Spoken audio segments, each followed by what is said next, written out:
What's up, y'all? It's your girl Sakina, and I'm back for another Greenleaf review. This is season 5, episode 8, the last episode, y'all. So, we need to get into it. But first, I do want to thank y'all because, listen, y'all showed the hell out on the last review. I got like 600 views on it. So I do want to thank everybody who looked at the video, who watched the video. Thank you so much. The people that subscribed to my channel because of that review, thank you so much.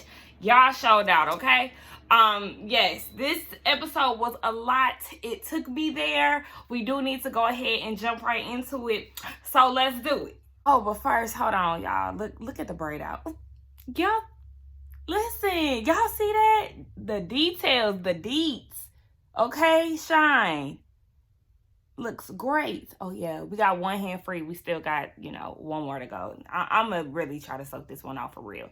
And my skin, I went to get a facial yesterday. I did microdermabrasion because, listen, this skin has been tripping for a good 2 months, okay? And I'm not feeling it. But you know what? This is not about me. We got to talk about Greenleaf and the Greenleaf family. Okay, for real. Let's get right into it, okay? So the episode opens with May laying in the bed with Bishop. He is dead, y'all. So she's just laying there with him, and then she grabs the ring that he proposed to her with, and, she puts it on, and she gets up and walks out of the room. Now, in the room, we have Sophia and Grace. They're talking about the whole Dante situation and how it's now making Sophia question whether or not she wants to go back to Hampton. She's considering another school. Now, while Grace is talking to her about this, she gets a call from, what's her name? Ann Holiday, who has tried to get Grace to come down to New York with 2020 a few years back. She heard about the whole Bob Whitmore story, and she wants to get Grace onto her new job. And she's looking to hire smart women of color. And, Grace also plugs in Darius talking about how, he helped with the whole Bob Whitmore CBS story. So while she's talking about that, May is walking into her room slowly. Grace knows that something is wrong, so she said she was going to call Ann back. And, flash forward or fast forward, that's when we see that the whole family knows about Bishop. They're all laying there with him. They're all crying, real sad. Charity is hugged up on him. Everybody pretty much has hands on him. And then we get the scene of the actual funeral. So Charity is singing, and, it's a very intimate funeral. No one there but family and Bishop's friend who owns the funeral home. Oh, and Noah is there too, and Carissa. But, basically immediate family. And they're singing, and they're bringing him down on into the ground. And it's like, that's how you know it's real, y'all. That's how y'all know it's real. Bishop is in the casket, Lord Jesus. So, yes, they all have dinner. And AJ says that he didn't know that he can miss somebody so much that he barely even knew.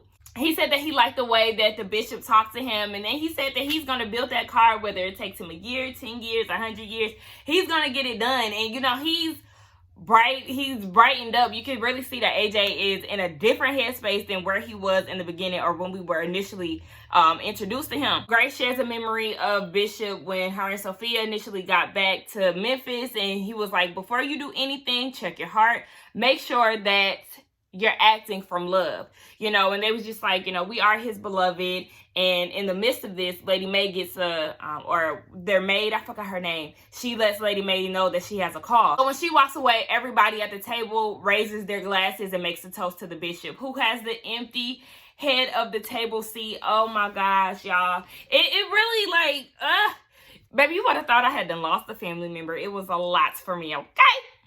So, May goes off into the room, and Misty is giving her a call. She just got out of a board meeting. Mentions that Connie is not there. So Connie's ass finally left. Like, yeah, you need to go on. Remember, I told y'all she needed to walk the hell out with Bob and them. So she's gone, and they're offering May the opportunity to preach on Sunday.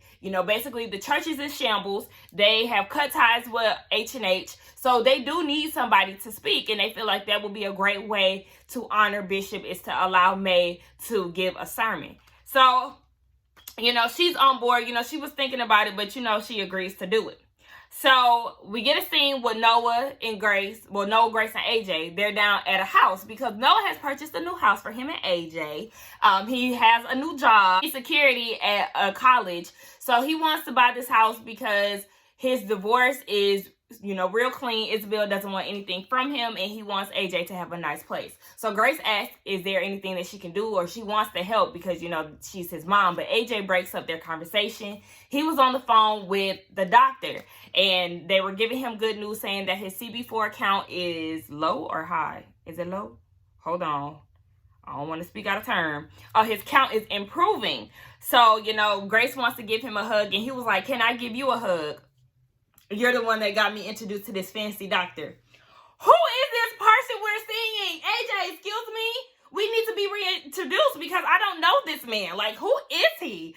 So, he is offering to hug Grace, and, they share an embrace. Grace is real happy, and Noah was like, you really needed that. Yes, she did. Her dad just passed away. So, Grace and AJ are leaving, and she's on the phone with Darius. So once she hangs up, he was like, so when I'm gonna meet this Darius guy? He wants to see what Darius is about. He's on some like, yeah, I need to check him out before he try to date my mama type shit. And did y'all notice that Buick plug? They went out their way to make sure to let us know that Grace was getting into a Buick, that she's driving a Buick, because they showed the steering wheel and they did like the little reverse mirror thing. I said, okay, Buick, y'all better plug yourself in there, okay? So then we get Jacob. He's playing chess in the room, and Carissa comes out. She had laid Winky down. I guess she was explaining to him that Bishop is going to be gone. They don't really feel like Winky totally gets that Grandpa won't be around anymore. And that's the saddest thing to deal with, y'all. When you lose a family member, you have to explain it to a child. This episode just really gave me perspective, made me think about some of my life experiences with death. Honey, listen, the emotions. So Jacob offered a seat to Carissa. She didn't take it, but, he's trying to talk to her about it. Carissa wants to have Winky stay with him for a few days because she's going to be out looking for a place to live. She is still going to be working at the same school that she was at before. And then he offers for her to stay the night because she's going to be staying at a hotel. And she declined, which I'm happy that she declined because, listen, y'all don't need to blur any lines, okay? Jacob is acting off of emotion. He's in a vulnerable space. He just lost his dad. And it's like, you can't let that overshadow what you're really feeling. You really don't want to stay with her. So it's just like, let's not, cross any boundaries. And that's what Carissa was saying. Like, I don't want to confuse Winky and I don't want to confuse you. Yes. Get the hell out of here, girl. Bye. But she does end up telling Jacob, believe it or not, it may not feel like it now, but this is our happy ending. I actually like the way that they concluded things with Carissa and Jacob. There's no funny business anymore. They finally found a common ground and they're sticking to that. So, kudos to them. Oh, y'all, it seems like my camera is creaky. Oh my gosh. It is. Hold on. All right, y'all, I'm back. Y'all seen that? All right, but anyway, so yes, where was I at? Okay, so we got the girls, Sophia and Zora, in the room with AJ, and they're talking about what they think that death is like because it's not described or explained in the Bible. So they're sharing their opinions, and then they asked AJ what he thinks it's like, and he said that he doesn't know. He still wants to see what happens when you live. Oh, word, okay? Because listen, we know AJ has been through some things in life, okay? And he's only 24, according to Grace. So, baby, yeah, he got a lot of living to do. So then we get a scene where Darius and Grace are in her room, and he was asking her or telling her, you need to go ahead and take the phone call from New York. What's holding you back? And her kids is what's holding her back. But Darius is basically like, fuck them kids, okay? They're grown. Sophia's going to college, and AJ is living his life with Noah. Like, you can go ahead and spread your wings and fly. So she was like, okay, well, we're speaking about adulting, basically. So what about us? We always talk about the future. What's in store for us? So Darius is like, if you leave to New York, I wouldn't be opposed to accompanying you there. So Grace is like, oh, so you would really follow me to New York? No, ma'am. No following. I said accompanying. Baby. It's like, oh, come on, word usage, That will do it for you, okay? A man that knows how to piece his words together. Listen, okay? Come on, Darius. Come on, Rick Fox, okay? So, she started to, pull on his clothes a little bit. And he was like, oh, I didn't know that was the magic word. And she was like, he started putting the wine glasses away. He was about to get that anointed cat, okay? Shout out to Monique from Potomac, okay? So anyway, May is down in the dining room with the kids, or, her children, Grace, Jacob, and Charity. So, she's basically saying, I want us all to have a united front when I go down to the church and give this speech. So, Grace is still getting phone calls from New York, and she's having these, thoughts while her phone is ringing. And, she started to tune out the whole conversation. And Charity is like, do you not hear Mama Grace? She's talking to you. And Grace is like, yeah, Mama, I'm on board. Let's do it. This is very bothersome to Grace. She really doesn't know what to do, right? So, we see May down at the church. And she's with Corinne. Corinne, sends her condolences. But May is like, don't talk about Bishop. I am real fragile right now. She gives this metaphor about being a truck full of something on bumpy roads. Basically, she's fragile, like I said, okay? It's real tender. So she was like, let's not talk about him until Sunday. They go into the office. Corinne has, put out, baby, and put all Bishop's old things back in his office. And she was like, I need a moment. May needed a moment. The reason for Corinne doing this is to create a space for Lady May to get her speech together and, to kind of remember her husband. So she wanted to take that time to get her thoughts together and told Corinne to get the hell on, okay? So then we get Jacob over at the mission with Tara. He was sent over there by Lady May because she wants another 3 months, to deal with the loss of her husband. So Tara was saying, I feel bad about what happened to your dad. I think that us battling with the house contributed to his health issues. And Jacob said that it was a stroke and that the doctor said that it was a cardiovascular accident. So, she feels terrible about it, but she says that she no longer wants the house. And the reason why is because, she's human at the end of the day. We all are human. And she relates to the pain that Lady May feels with losing her husband. Tara lost her dad. They're all grieving. So she's like, I can't ask her to leave her house, or I can't make her leave her house. I don't want the house. So, Jacob is looking at her like, really? Okay, he's giving her a look of admiration. I'm like, Jacob, I see what you're doing. Put that little thing down, okay? I see you giving her that eye. But anyway, we see Grace and Aaron. They're at the house, and she's setting up a trust fund for her kids, for Sophia and AJ. And I love that. Come on, you set your kids up, girl. Come on, Black people. But she said that she didn't want to have that money on her anymore. It was really pretty much a burden. What they say, more money, more problems. Okay, listen, that's a true ass statement. So she gets another call from Ann. Listen, Ann is blowing her the hell up, okay? So she gets a call, she ignores it, and Aaron pretty much sees that call is doing something to her. So he wants to know what's going on with it, and she explains the situation. She feels like her family needs her right now. So it's really hard for her. She's in a conflicted space. So Aaron goes off into his own personal stories, which makes him relate to Grace's. And he was just basically saying how he was really fighting so hard to be straight. But, it wasn't doing him any good because in his heart, he knew he was gay, honey. Everybody knew he was gay, or at least his friend knew he was gay. So basically, Aaron was telling her ass she need to pick up the phone, okay? So we get a scene where Jacob is with May. She's in the room trying to figure out what she's going to say on Sunday. And that's when he gives the good news about Tara not wanting the house. May is so thankful, so relieved. They've been through a whole battle with these folks trying to keep their house. So it's just finally there's some light at the end of the tunnel with this house situation. They get to, stay still. So then that makes May feel like, oh my gosh, Tara is really who she says she is. And we all did give Tara some grief. She is a part of the Skank clan, so you can't put nothing past her. Yes, people like to put on these faces, these masks, and try to pretend that there's something that they're not. But her true colors are showing. So kudos to her.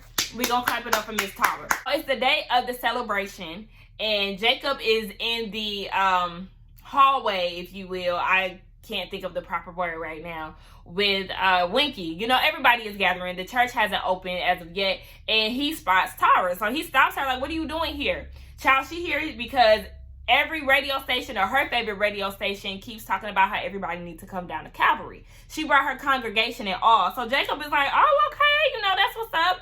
And she was like, yeah, Tasha told me about your love for the homeless people, so, you know, they're here. So Jacob was like, yeah, I do got some love for the homeless people, and, you know, they bond over that. And then she was like, well, maybe me and Tasha can do something together, you know, with the homeless one day.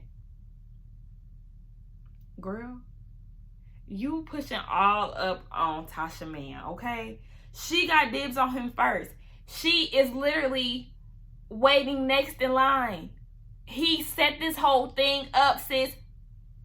That's funny because I wrote a triangle and I got him at the top, Tasha and Tara on the side. Like, oh my gosh.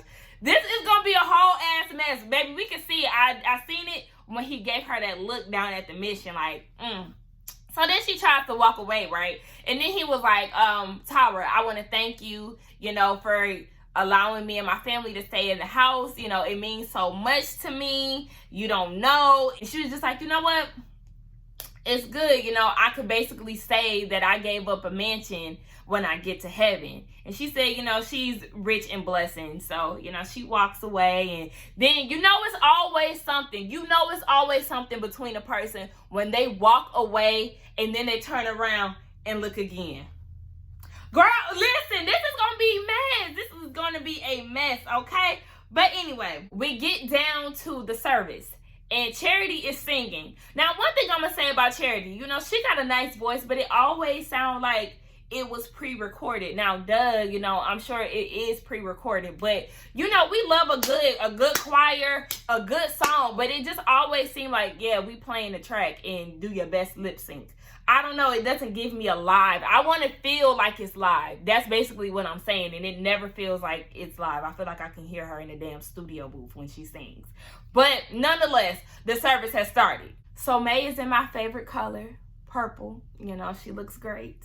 And she was just saying how she can understand what Bishop was feeling and how she misses him so much and hasn't talked to him this much in 10 years, you know, and she was just like, she wanted to know what she should talk about, and he said that she needs to talk about something new.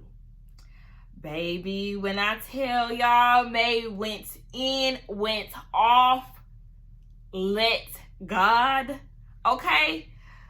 Let go and let have. She did all of that, okay? So she starts preaching about something new. You know, that was the focal point of the whole sermon. Okay, so she says, what is yet to be, the new. Then she mentions, she says, Isaiah said, speaking for God, I am doing a new thing. Do you not perceive it? Dream together the new, what the church has never been. When God saved all guilty people with the death of one innocent man, that was new. I said, yes, Jesus! She was going off, y'all, I'm telling you. So then as she's saying this, AJ is like looking off into space, you know, just like you could tell he's overwhelmed by everything that she's saying. Like, this is really hitting home for him. I say, oh, he is getting ready to pull a little mama VMA's move, okay? He is about to walk on stage and interrupt the whole speech, okay? That's what he was giving me. So May says that she has no plan, but she is out open, in open arms, mind, heart, and she's ready for this something new that the Lord has for her. Then, you know, you see Grace, and it's like, it hit her like a ton of bricks. Like, she's like, yes, like she had this epiphany, you know what I'm saying? So AJ is in tears. Like, the whole crowd is so moved by what she's saying. And she's like, God, I'm asking you right now, show me forgiveness where there can be none. Show me what I can't explain. You know, Calvary, we've been through a lot. And we're asking God to help us to learn from our past enough to let it go and love it enough to let it go. She, baby, she was saying it, and then she was like, say it with me, y'all. Jesus, make me new. So, Grace gets up and everybody's getting up there clapping. And Sophia's like, Mom, your work here is done. Like, this is all that you needed. May has this on lock, okay?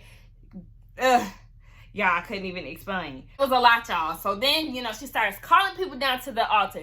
The doors of the church have opened, and AJ is feeling moved enough to go down to the altar, y'all. This was one of the most beautiful scenes.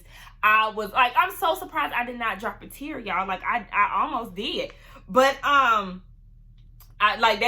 water was there, but it didn't drop. So, he's walking up to the altar and Charity peeps it. So she meets him down there. And when she grabs his hands, oh my gosh, that was such a beautiful moment for me. Like, the connection that he had with his aunt, we don't really see too much of an interaction with Charity and AJ, but, her grabbing his hands really did something to me. So then May is still preaching. She's continuing on to bring people down to the altar. And she said, you can come to the altar and lay it down like a newborn baby. And when she said baby, she seen AJ down there. I almost cried, and it was just such a great metaphor that she used for AJ because, he's getting saved.